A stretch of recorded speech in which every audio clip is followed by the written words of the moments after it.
Olá, bom dia, paz do Senhor para todos. Eu venho aqui por este meio trazer uma palavra nessa manhã. Eu ouvi uma pregação no sábado, no culto de missões, e foi falado em Romanos. E nessa palavra, em Romanos, capítulo 1, versículo 14, Paulo fala que ele era devedor, né? Tanto a sábio quanto a ignorante, né? Que ele estava devendo, faltava fazer isso. Estava necessitado e ele se sentia como devedor de levar a palavra de Deus, de salvação, tanto a sábios quanto a ignorantes. Ele estava dizendo em relação à condição social e tudo. Então, eu fico pensando, né? Imagina, Paulo. Olha quem era Paulo. Se ele se considerava devedor, tanto a grego, né? A sábios, que significa sábio, quanto a ignorante. Imagina nós, irmão. Imagina a gente. Imagina.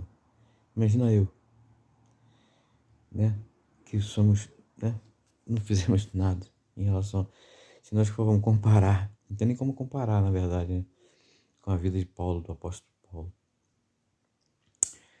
É um chamado, né? Porque a palavra de Deus diz mesmo, né? A gente não é salvo por obras. Não vamos ser salvos por obras. Quem salva é Jesus. É o sacrifício de Jesus na cruz do Calvário. Sabemos que o Senhor desceu do céu, né? Para nos salvar, morrer na cruz para nos salvar. Então quem salva não são as nossas obras que vão salvar. Não é as obras que fazemos, ou isso ou aquilo. Não vai ser ministério, não vai ser você fazer isso na igreja, fazer aquilo, né? Evangelizar aquilo, né? E nem fazer aquilo que Paulo estava falando. Mas isso é uma consequência. Ou seja, se você é salvo, se eu sou salvo, a gente tem que dar esse fruto. Eu já tive experiências, graças a Deus, glória a Deus, de evangelismo, de evangelizar. E eu lembro na época que a gente chamava as pessoas para evangelizar, pela misericórdia de Deus. A gente sempre fez parte de grupo de evangelismo nas igrejas, nas congregações por onde a gente passou. Lá no Brasil a gente era uma igreja bem grande, uma igreja tradicional, tinha muitas congregações, né? E a gente mudou de endereço alguma vez, a gente foi congregar em outra congregação, né? O campo era bem grande. Hoje, inclusive, tem igreja em São Paulo e tudo. E eu lembro que em todas as congregações que a gente passava, Deus sempre fazia a mesma coisa. Colocava a gente para evangelizar, para visitar, né? Depois eu fiz outras coisas na igreja, mas aqui em relação ao que eu estou falando sobre devedores, e eu via que naquela época já, a gente chamava algumas pessoas que até mesmo tinham um cargo mais elevado, né, na igreja, né? Na época eu era diácono, e a gente já recebeu a resposta que não era o papel daquela pessoa fazer aquilo, né? Para mim é inconcebível, não tem como entender um negócio disso, porque todos nós fomos chamados para pregar a palavra de Deus e evangelizar, né? Levar a palavra, essa é a mais coisa importante. Não é que isso vai salvar a gente, não adianta a gente sair daí fazendo isso ou aquilo e vivendo na iniquidade, no pecado. Não, com certeza que não. Não, a gente tem que fazer tudo para o Senhor Jesus, né? Mas também tem a nossa vida de santidade diante dele, né? Porque até a palavra de Deus diz mesmo que muitos naqueles dias dirão: Senhor, Senhor, em teu nome nós fizemos isso ou aquilo. Ele vai falar: eu não conheço vocês, não, apartai-vos de mim, né? Então, isso, eu quero dizer aqui, que isso é consequência. É consequência. O crente, ele tem que ter um coração missionário, né? Porque Jesus era missionário.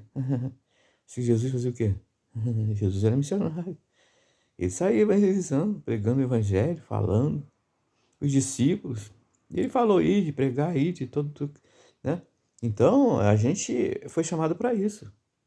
Então, se nós somos cristãos, somos seguidores de Jesus, nós temos que sentir isso no coração. Não tem como entender o negócio ao contrário disso, entendeu? É isso que eu estou dizendo. E levando em conta, poxa, imagina Paulo. Paulo era devedor, eu sou quem então? Meu Deus do céu. Só a graça de Deus, entendeu? Então, foi uma pregação tremenda no culto de missão, né? No sábado, que chamou a atenção da igreja, né? Olha, irmão, só em chegar na rua e falar de Jesus, falar Jesus te ama. Eu já tive experiência, assim, já. Aqui em Portugal as pessoas falam assim, não tem que fazer isso, não tem que fazer aquilo. Aqui em Portugal não é igual ao Brasil, primeiro, né? Claro. No Brasil a gente tinha muita liberdade para pregar o evangelho. Tinha muita liberdade para pregar o evangelho. Aqui em Portugal já não é assim, tanto igual no Brasil. Mas as pessoas criam dificuldade, eu não sei porquê. Eu não sei se o coração não arde, sabe? Não sei se o coração não está ardendo, não está queimando pelas almas. Oh Deus Santo, poderoso. As almas estão aí perecendo, irmãos. E nós temos que fazer o nosso papel de igreja, né? Levar a palavra para essas pessoas. Que aqui em Portugal não pode fazer. Pede estratégia ao Senhor. Não, não pode ler. Não pode por causa disso, por causa daquilo. As pessoas arranjam também muita desculpa, né? No Brasil eu já arranjava. No Brasil, com liberdade, as pessoas conseguiam arrumar, imagina aqui, né? Aqui que não tem a liberdade que no Brasil, é mais fácil arrumar, né? Arrumar desculpa para isso ou para aquilo. E as pessoas falam, não pode fazer isso, aquilo. Mas eu vou falar para os irmãos, olha, eu vejo aqui muitas famílias destruídas, separadas, e nós sabemos quem é que faz isso, né? Qual é a maior instituição criada por Deus? É a família. O diabo, como destrói uma família, ele destrói a sociedade, destrói os filhos, entendeu? E ele tem agido dessa forma em Portugal mesmo, muito, eu vejo. Eu sei porque eu sou brasileiro e estou aqui no Portugal já há mais de 4 anos. Então, eu vejo isso, a gente vê, a gente trabalha, a gente tem contato com as pessoas. Então, a gente vê muito, mas muito, vocês não têm noção, de gente separada, gente morando sozinha, coisa que no Brasil não acontece isso, não existe isso no Brasil. Existe, mas nem se compara, não se compara de jeito nenhum com aqui, não tem, você não tem noção, né? Então, o inimigo ele tem agido dessa forma, separado os casais, as famílias, destruídos, né? E o papel da igreja é levar a palavra. Uma alma, se você ganhar, fala de Jesus. Fala que Jesus te ama, Jesus te ama. Já tive experiência aqui em Portugal de falar Jesus te ama para uma pessoa, Jesus te ama para uma pessoa. Só falar isso. E às vezes as pessoas viam a necessidade que as pessoas tinham, sabe? Eu sei que não é fácil, não. É mais para quem é tímido como eu, assim. Tô gravando esse vídeo, mas eu sou tímido. É muito difícil. Mas Deus dá poder.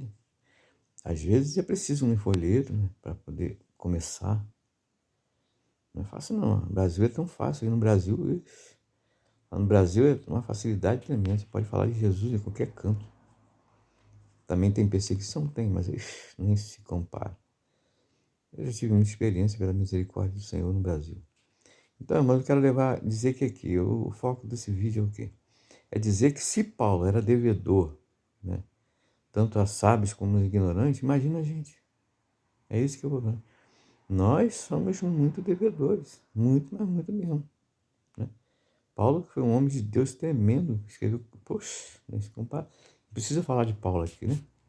Todo mundo sabe, conhece a palavra de Deus, quem é cristão, né? Conhece a palavra de Deus, sabe. E eu estou falando aqui para cristão. Não só para cristão também, né? Para aqueles que estiverem ouvindo também, que não é cristão, né? Já ouviu falar de Jesus? Acho que toda a terra já ouviu falar de Jesus, quase toda a terra. Só alguns lugares da Coreia do Norte, em alguns países muçulmanos que ainda ninguém ouviu falar de Jesus. Num país católico igual a Portugal, todo mundo já fala de Jesus, já ouviu falar de Jesus. Sabe quem é Jesus? É uma coisa também tremenda, né? As pessoas ouvem falar de Jesus, sabem quem é Jesus e não querem saber de Jesus. É um perigo.